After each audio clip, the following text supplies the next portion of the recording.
Hey y'all, welcome back to my channel. I'm here with my April lifestyle favorites. I have everything on my list here written down so I didn't forget anything this month. But yeah, I'm just going to go ahead and get started. I'm going to start out with music, and I didn't think I had that much music, but I have like 7 songs, so I'm going to go through them fairly quickly. The first song that I've really been loving is Pray to God by Haim and Calvin Harris. Now this combination for a collaboration seems really weird on paper, but together it actually works out extremely well. The song is kind of amazing. The vocals are great. It's not too like EDM. There's like, it really does a good job of melding Haim's style with Calvin Harris and what he does. The song came out like last year. It's kind of old, but I finally gotten into it and I love it, so I definitely recommend that. I've also been loving Somebody by Natalie LaRose featuring Jeremiah. It's just like a great spring song. It just screams like fun dance type of spring song. I don't know, it's just fun to listen to, and it's catchy, so I've been liking that a lot. Bitch Better Have My Money by Rihanna. I love the beat. I love that it's like super trap and like hard edge, completely different than what you would expect from her, considering she just released 4 or 5 seconds, which is, you know, the polar opposite of that. So yeah, it's just really fun and good to dance to. Talking Body by Tovlo. I really like that song. I just feel like the vocals are really sexy on it, which is kind of unexpected. And the melody's really good. So yeah, I'm loving that as well. Biscuits by Casey Musgraves. I love this song. Casey is just such a clever songwriter. That's one of my favorite things about her as an artist. Just mind your own biscuits and life will be gravy, enough said. And then the last song I want to talk about is Begging for Thread by Banks. Now, I listened to a few songs off of Banks' latest album, Goddess, and I wasn't that impressed with it. I talked to my friend LaShawn about this. It's really funny because he actually posted on Facebook about her album. He said it was like one of his favorite of 2014. But listening to the song over and over, and especially starting to get some radio play, it's really grown on me. Because I've been hearing it a lot, and I actually really like it, especially the vocals. Like, the vocals are really, really cool. The actual track is super dope. Just like a really good beat, something a little bit different. So I've been liking that a lot. Moving on to Home Goods. This has been like my new obsession. These are the Lysol disinfecting wipes. They're freaking awesome. I don't know why the glare looks like that. But there's 2 different kinds that I've been using. This is the lemon and lime blossom scent, just the regular disinfecting wipes. And then there's also the dual action wipes. These are the citrus scented ones. And there's one side for just like touching up and quickly wiping down, and another side for scrubbing in case there's something that's hard to get off. So I think that's really awesome. Kills cold and flu viruses and 99% of viruses and bacteria. These are just really great, quick and easy ways to clean up. Especially I love this for cleaning my bathroom. It makes it even quicker. If you don't like cleaning, I highly recommend using these because it makes them a lot easier and faster. So I definitely wanted to mention these. For TV this month, I have to give a shout out to Revenge because they just ended their series finale this week, which is honestly not a surprise that the show got canceled because the whole season kind of felt like a build up to that, especially since David ended up being alive. And then the nail in the coffin was really Victoria's death. It's been 4 seasons, had 4 good years. Well, I don't want to say 4 good years. Season 2 was a hot mess.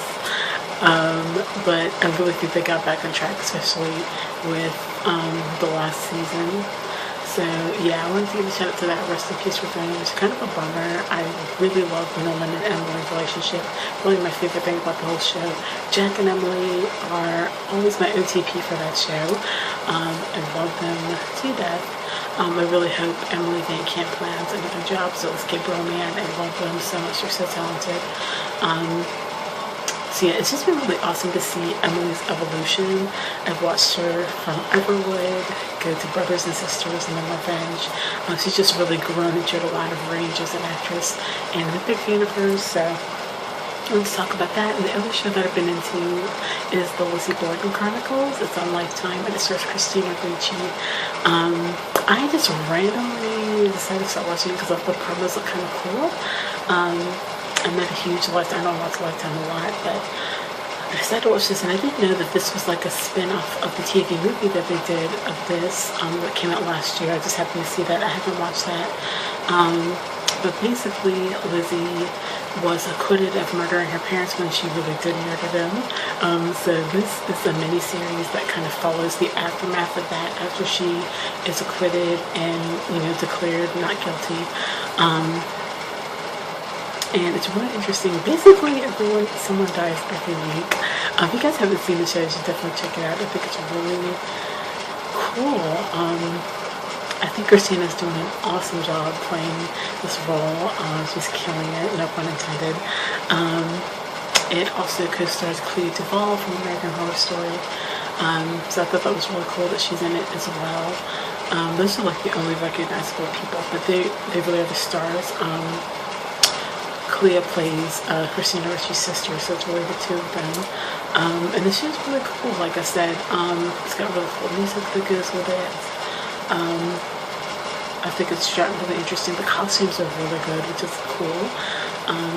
So yeah, I'm really liking that. And that is it for TV. The last thing I want to talk about is a book. This is Starters by Alyssa Price. And it came out, I think, in 2012. But this is basically like, it's like in the same genre of the Hunger Games, kind of like young adult sci-fi adventure romance type of thing. It reminds me a lot of Hunger Games. Not a lot, but a little bit. There's like a love triangle and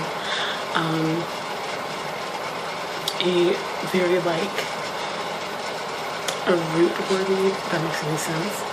The lead character is Callie, which is really easy to root for.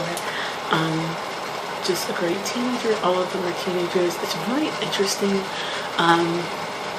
It kind of reminds me also a little bit of the Insurgency, or the Divergent series, I should say. It's kind of like the two of those books combined as far as like the plot goes.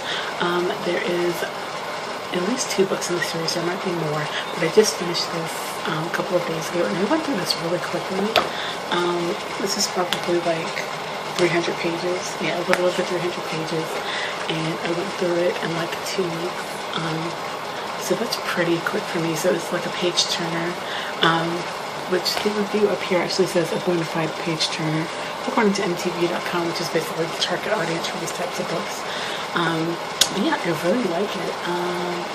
I'm hoping I will like the second one more. This one ended on a really interesting cliffhanger. Had a good twist to it. So yeah, if you guys want like a full review on this book, let me know. But I'm about to start the second one, and I'm really excited. So if you guys like the Hunger Games series or the Divergent series, I definitely recommend checking this out. That concludes my April lifestyle visits.